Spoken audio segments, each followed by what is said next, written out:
പ്രവാസികൾക്കിനി ആശ്വസിക്കാം. Qatar Airways UAE, Syria രാഷ്ട്രങ്ങളിലേക്കുള്ള പ്രതിദിന സർവീസുകൾ പുനരാരംഭിച്ചു.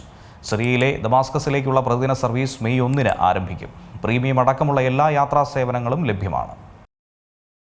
പ്രവാസികൾക്കിനി ആശ്വസിക്കാം. UAEയിലെ പ്രമുഖ വിമാന കമ്പനിയായ ഖത്തർ എയർവേസ് ആ സുപ്രധാന തീരുമാനമെടുത്തിരിക്കുന്നു. ദുബായിലേക്കും ഷാർജയിലേക്കുമുള്ള സർവീസ് കമ്പനി ആരംഭിച്ചിരിക്കുകയാണ്. മിഡിൽ ഈസ്റ്റ് സംഘർഷങ്ങൾ കാരണം യാത്രക്കാർ അനുഭവിച്ചിരുന്ന ബുദ്ധിമുട്ടുകൾക്ക് ഇതോടെ പരിഹാരമാവുകയാണ്. UAE, സിറിയ രാഷ്ട്രങ്ങളിലേക്കുള്ള പ്രതിദിന സർവീസുകളാണ് ഇപ്പോൾ ഖത്തർ എയർവേസ് ആരംഭിച്ചിരിക്കുന്നത്. ഈ നടപടി സർവീസുകൾ ഘട്ടം ഘട്ടമായി പുനഃസ്ഥാപിക്കുന്നതിന്റെ ഭാഗമായാണ്. പ്രീമിയം അടക്കമുള്ള എല്ലാ യാത്രാ സേവനങ്ങളും ഇതിലൂടെ ലഭ്യമാണെന്നും കമ്പനി അറിയിക്കുന്നുണ്ട്. നമുക്കറിയാം, ലോകത്തെ ഏറ്റവും തിരക്കേറിയ റൂട്ടുകളിൽ ഒന്നുകൂടിയാണ് ദുബായും ഷാർജയും. ഇവിടേക്കുള്ള പ്രതിദിന സർവീസ് ആരംഭിച്ചത് ശരിക്കും യാത്രക്കാർക്ക് അത്രത്തോളം ആശ്വാസം പകരുന്ന ഒന്നു തന്നെയാണ്. സിറിയയിലെ ദമസ്കയിലേക്കുള്ള പ്രതിദിന സർവീസുകൾ മെയ് 1 തുടങ്ങുക.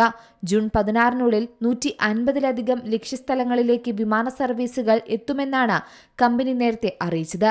കൂടാതെ ഇതുവരെയുണ്ടായിരുന്ന യാത്രാ തടസ്സങ്ങൾ കാരണം ബുദ്ധിമുട്ടിലായ യാത്രക്കാർക്കായി പ്രത്യേക ഇളവുകളും കമ്പനി പ്രഖ്യാപിക്കുന്നുണ്ട്. ഫെബ്രുവരി 28 മുതൽ സെപ്റ്റംബർ 15 വരെ ബുക്കിംഗ് നടത്തുന്നവർക്ക് ഒക്ടോബർ 31 വരെയുള്ള യാത്രകളിൽ സീറ്റ് ലഭിക്കുന്നതനുസരിച്ച് സൗജന്യമായി തീയതിയിൽ മാറ്റങ്ങൾ വരുത്താമെന്നാണ് കമ്പനി പറയുന്നത്.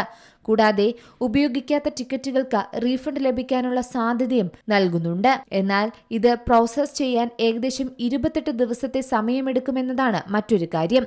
അതേസമയം വിമാന സർവീസുകളുടെ സമയക്രമത്തിൽ മാറ്റം വരാനും ഇടയുണ്ടെന്നും കമ്പനി പറയുന്നുണ്ട്. അതിനാൽ തന്നെ യാത്രക്കാർ യാത്രയ്ക്ക് മുന്നേ ബുക്കിംഗ് വിവരങ്ങൾ ഓൺലൈനായി പരിശോധിക്കണമെന്നും മറ്റു വിവരങ്ങൾ കൃത്യമാണെന്ന് ഉറപ്പുവരുത്തണമെന്നും എയർലൈൻ കമ്പനി ആവശ്യപ്പെടുന്നുണ്ട്. എന്തായാലും യാത്രാ തടസ്സങ്ങൾ നീങ്ങിയതോടെ ഇനി മുതൽ ദുബായിലെയും ഷാർജയിലെയും പ്രവാസികൾക്കും ബിസിനസ് യാത്രക്കാർക്കും കൂടുതൽ എളുപ്പത്തിലും കുറഞ്ഞ ചെലവിലും അവരവരുടെ ലക്ഷ്യസ്ഥലങ്ങളിലേക്ക് യാത്ര ചെയ്യാൻ സാധിക്കും.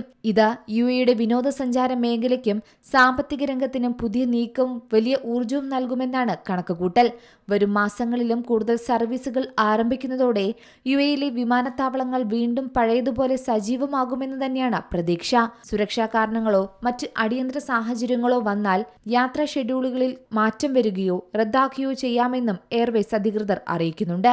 News desk Zee Malayalam news. ഏറ്റവും പുതിയ വാർത്തകളും വിശേഷങ്ങളും വിരൽത്തുമ്പിലറിയാൻ സീ മലയാളം ന്യൂസ് എല്ലാ ഡിജിറ്റൽ പ്ലാറ്റ്ഫോമുകളിലും ലഭ്യം.